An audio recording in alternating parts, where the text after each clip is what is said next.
So we're actually meeting on Shabbat. I shouldn't have traveled here. We shouldn't be using electronic devices. But So Eric Weinstein says, I shouldn't even really be here. It's Shabbos. What are we doing here recording a podcast? This was such a precious conversation. I had so much enjoyment there were so many highlights from this interview. But here we have Chris Williamson, who is a fascinating interviewer, talking to Eric Weinstein, who's a fascinating person.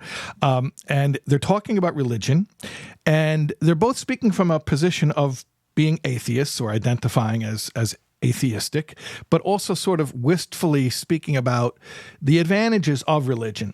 And Eric Weinstein, of course, coming from a Jewish background, a lot of the associations he makes with religion are based on that personal experience, and he speaks a lot about Judaism in this long conversation. I'm just going to play for you 2 clips, which I was particularly moved by, but I'm going to set up the context. Okay, so they speak about the musicality of prayer, that prayer is, in some ways, it transcends words, like music, like melody transcends words.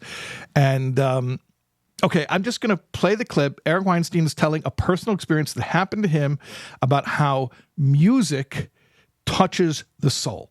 And remember, this is somebody who's speaking as a self-avowed atheist, but he's also sort of giving a nod to something perhaps otherworldly about the power of music and its spiritual connection, and particularly from a Jewish perspective. Here's the clip. I was in a train going from Bulgaria to Kiev, and there were all of these Siberian miners. I brought my harmonica, and they had a transistor radio, and at some point the radio gives out, and then they want to drink and dance because this is their holiday.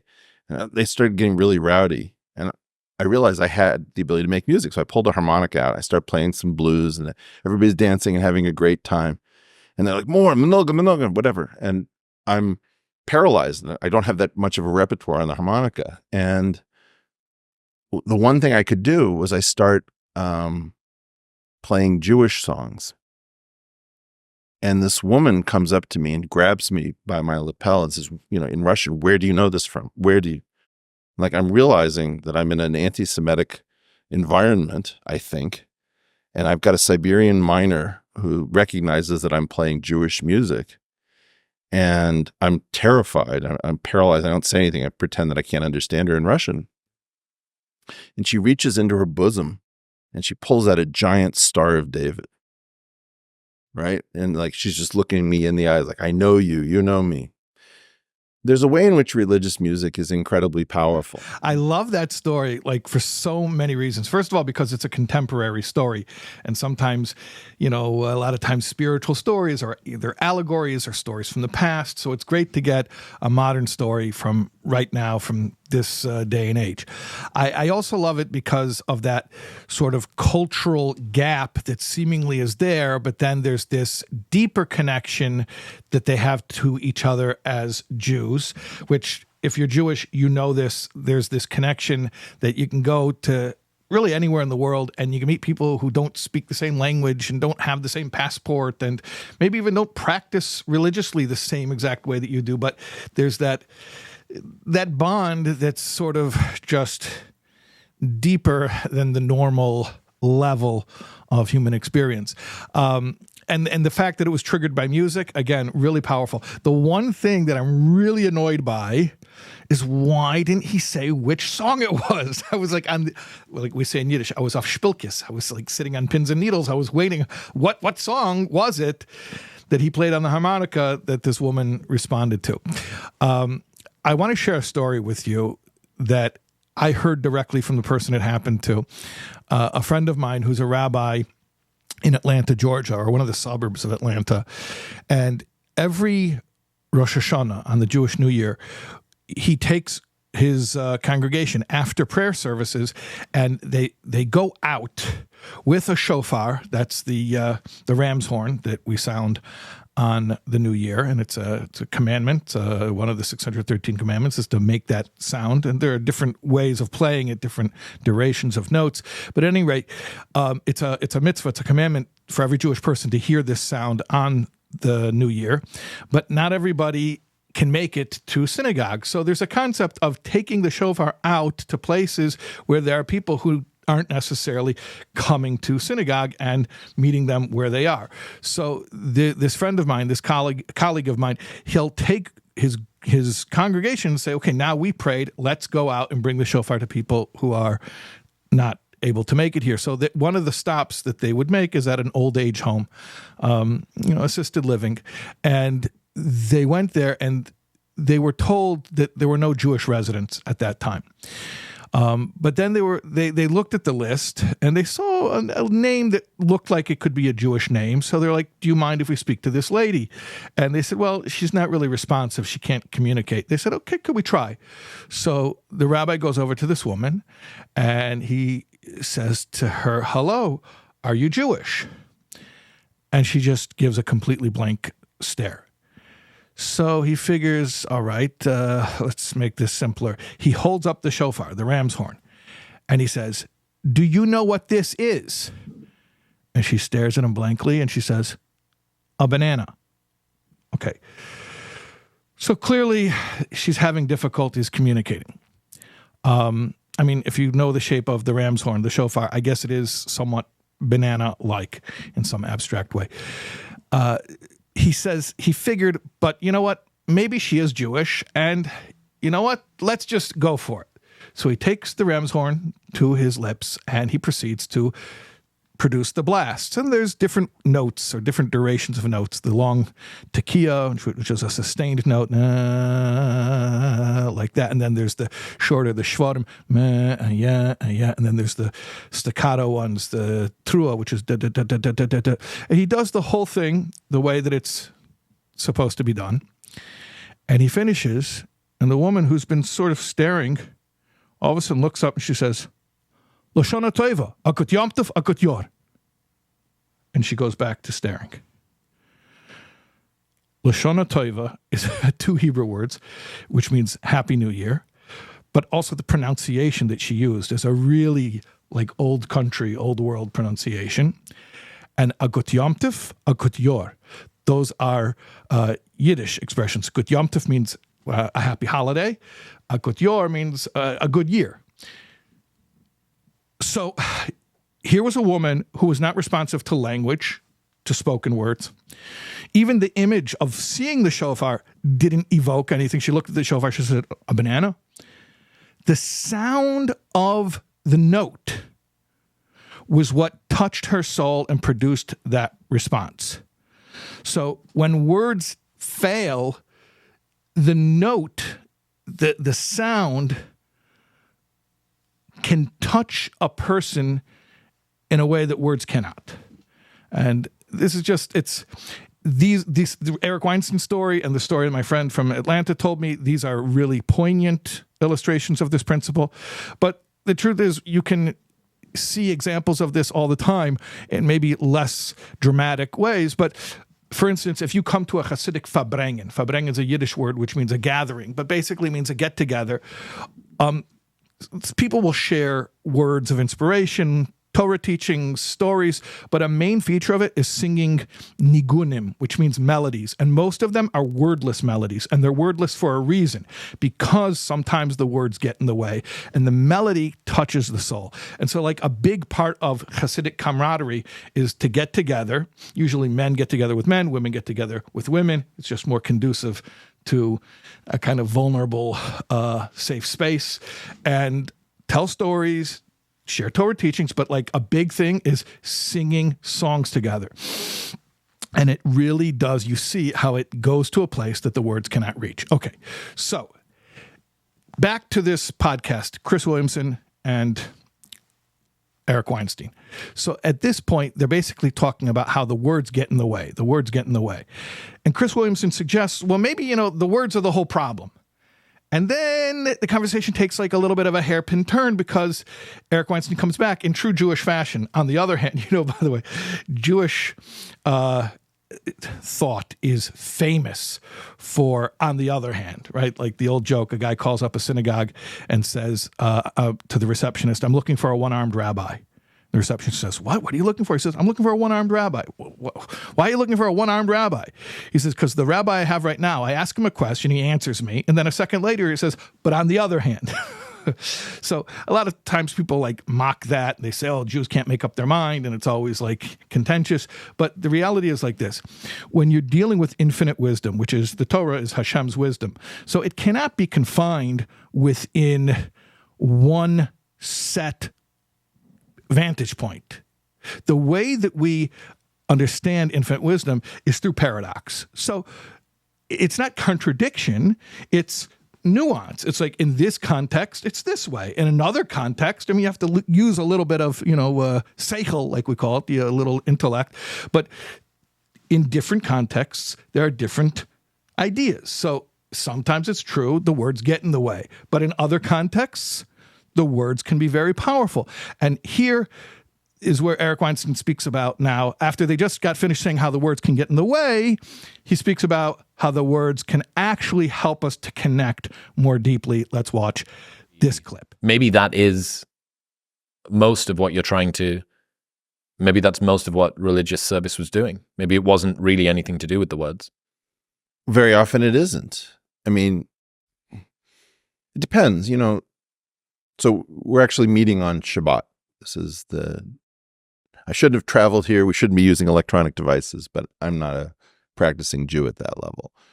But I think about what we say over the wine when we pray, We have this thing where we begin, Vayhi erev vayivoker yom hashishi, vayhulu hashamayim v'haaretz v'kol tzivaam, vayhalaluim b'yom hashvi'i melakto asher asa. Like, this is the sound of Jewish prayer, right? And then you're thinking about what it says, and it's very moving to me because what it is it's taken directly out of Genesis. Vayhi erev, vayhi voker yom hashishi, and it was evening and it was morning the sixth day, right? And yom is day, and shishi is six, and erev is evening, and voker is morning. So you know what the words mean. And you're actually recapitulating God's shifting from work to rest. Okay, so I loved that little moment there. First of all, for the reason I mentioned earlier, that it was that reversal, that on the other hand, where they had been speaking at length about how the words get in the way, and then he says, but on the other hand, if you know what the words mean, they can actually enhance your spiritual connection. So that was great. But there's something else. There's a few other things that really touched me about this. First of all, it's that here you have a Jew who is calling himself an atheist, who is admittedly not so Shabbos observant, and yet it's Shabbos, and he mentions it, and it means something to him. And he sort of almost spontaneously bursts out in the Kiddush. The name of the prayer is called the Kiddush, which means sanctification. And it was just a beautiful thing to see. To me, his bursting out with the Kiddush was akin to the story that he had told earlier about that woman whose Jewish spirit was ignited within her and sort of just burst out with her expression of Jewish identity. So that was really beautiful to behold. Also, it was amazing. I'm watching here an incredibly popular podcast, and here is someone who's a respected podcast guest speaking the holy words of the Kiddush by heart, and he said it beautifully. His tone was great as well. I use a little bit different tone when I say it, the intonation, but it was a gorgeous Kiddush. And it was a pleasure to behold. And I just want to talk a little bit about those words. Eric Weinstein mentioned what some of those words mean, but these are words that we say as part of the Friday night prayer. We say this actually not in synagogue. We say this, well, we also say it in synagogue, but when he was saying over the wine, he's describing the prayer we make at the Shabbos table. See, we leave the synagogue, we come home to our homes, we actually say a whole prayer welcoming the angels who have come to visit our home and to behold our Shabbos table. And then we bid adieu to the angels.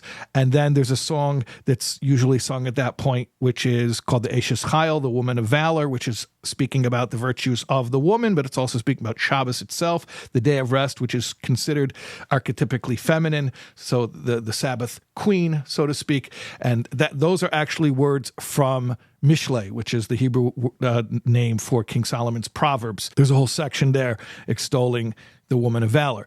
And then after that, we fill the cup with wine or grape juice, and we say the Kiddush prayer. And those words, which Eric Weinstein was saying, are from Bereshis, which is the Hebrew for Genesis. It's actually, I have here my Chumash open. That's my 5 books of Moses. So I'm looking at Bereshis, that's Genesis, chapter 1, verse 31. It's the second half of that verse, Vayihi erev vayihi vaiker yem hashishi. And it was night and it was day, the 6th day. Biblically, the 24-hour day starts with night and then goes to day. It's not day-night, it's night-day. And then it continues into chapter 2, verse 1, Vayechulu hashamayim v'ha'aretz v'chol tzva'am. And the heavens and the earth and everything in them were completed. Meaning the day of rest came in, and it's an interesting concept. Was it they were completed and then the day of rest came in, or the day of rest came in and they were completed? And if they were completed only after the day of rest came in, how can you call it a day of rest? Aha. So the rabbis answer this question. They say there was one last thing that was missing from creation, and that was rest. So the day of rest itself completed the acts of creation by giving the aspect of rest to creation. It continues. And God completed the work on the 7th day. And he rested on the 7th day from all the work that he had done. And God blessed the 7th day, and he made it holy. Because on that day, God rested from all the work that he made to do. So what's happening here? We're describing the very first rest, the 7th day of the 7-day cycle of creation. And, I don't think people reflect on this very often, if at all, but it's something of a miracle how ubiquitous and universal the 7-day cycle is. Astronomically, there's nothing about the cosmos that dictates that there should be a 7-day week. A year is based on the sun. A month is based on the moon. What is a week based on? A week actually is a metaphysical unit. It's the 6 days of work, the 7th day of rest, and then lather, rinse, repeat. Once you finish, you come back to the beginning again, and you do it all over. So it's actually amazing. You think about it. In today's day and age, any culture you visit, any country, any banking system, anywhere you do business, they all know Sunday, Monday, Tuesday, Wednesday, Thursday, Friday, Shabbos. If you are a Shabbos observant Jew, that is an incredible thing, because if you're an observant Jew, you know that the Jewish calendar doesn't go the same as the Gregorian calendar as far as like dates. For instance, like Pesach, Passover, can vary. It could be in March, it could be in April, depending on if there's a leap year or not a leap year. That's a whole other discussion about how the Jewish calendar works. But what's amazing is the week, which is a biblical concept, is completely accepted everywhere you go, and it's just really nifty to think about that. So you think about this idea that every Friday night, Jews all over the entire world, they stand at their Shabbos table in their homes or in the homes of their friends or family, and they, over a cup of wine, they say these words, which, as Eric Weinstein said, you're recapitulating, I think is the expression he used, the acts of creation. And it is really, that is the concept, that it's not just recalling it and remembering it, it is experiencing it again, because, as mentioned, it's a cyclical thing. It's happening again. sometimes the way that Jewish mysticism describes time is time linear or is it cyclical? And the answer, again, is, I said before, Jewish thought is always a paradox. So the answer is yes. Well, how could it be linear and cyclical? It's like a spiral staircase. So it keeps coming around, like you have to imagine an x-axis and a y-axis. So, or maybe a z-axis as well, that there's three-dimensionality over here.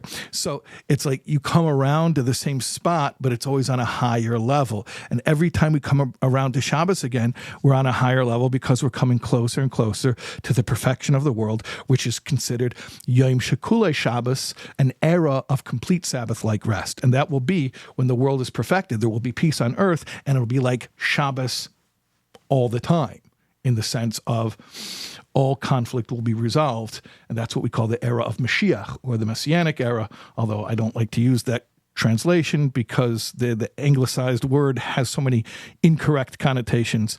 But that's a discussion for another time. Anyways, I highly recommend watching the entire conversation because it was full of really rich moments like this. But those are just two things I wanted to share with you. And thanks for watching.